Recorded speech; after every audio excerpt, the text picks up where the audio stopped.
Mantissa, 1982, by British author John Fowles is not merely a novel, but also a metafictional exploration. It revolves around Miles Green, a novelist, engaging in dialogue and more with his muse, Erato, the ancient Greek goddess of love poetry.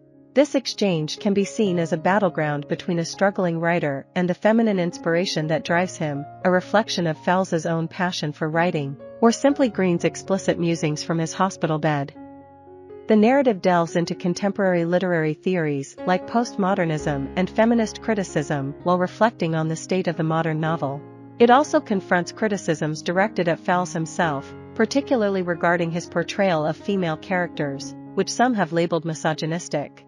Mantissa garnered mixed reviews, with some praising its intellectual depth while others found it overly ambitious.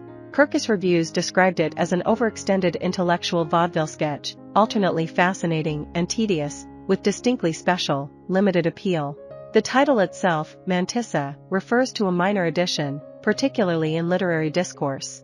The story begins as Miles Green awakens in a hospital room with amnesia, unable to recognize his own identity or his wife. The narrative takes an unexpected turn as Dr. Delphi, a beautiful physician, nonchalantly attends to Green's needs, enlisting the help of a voluptuous West Indian nurse to provide stimulation.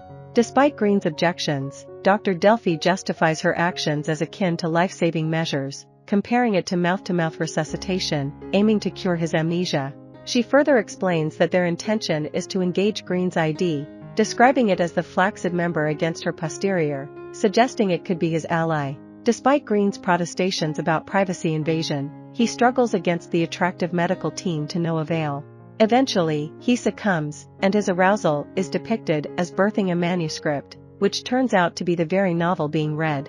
The discourse between doctor and patient shifts into literary terms, with Delphi revealing herself as Erato, embodying various feminine archetypes, while Green assumes the role of the spokesperson for serious modern authors. Central to the narrative is Green's satirical belief that serious modern fiction revolves around the challenge of writing it.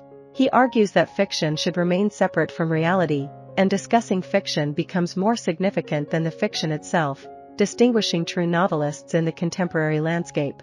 He refuses to engage in the laborious task of crafting stories and characters on paper, dismissing it as the mundane work of a garage mechanic.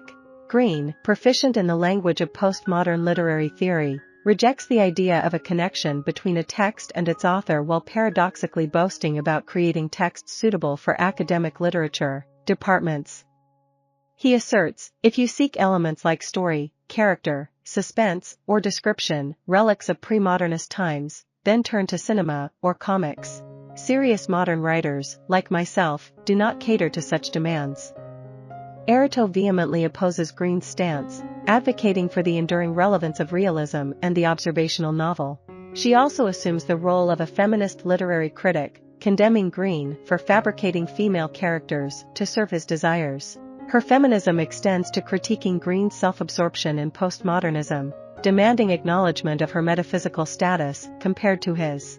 As their dialogue progresses, Erato reveals more of her muse-like nature, likening Parnassus to being in the Rolling Stones, claiming authorship of the Odyssey, and offering career advice to Green. Their argument traverses the spectrum of gender conflict, shifting from teasing to marital disputes to elements of sadomasochistic play. Occasionally, their disagreement escalates to physical confrontation or devolves into sexual antics. Ultimately, Erato gains the upper hand, transforming into a submissive Japanese geisha, Green's ultimate erotic fantasy, before turning him into a goat-legged satyr.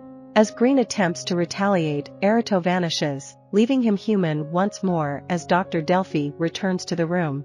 I hope you enjoyed this video. Leave a like if you did, and be sure to subscribe. Thank you.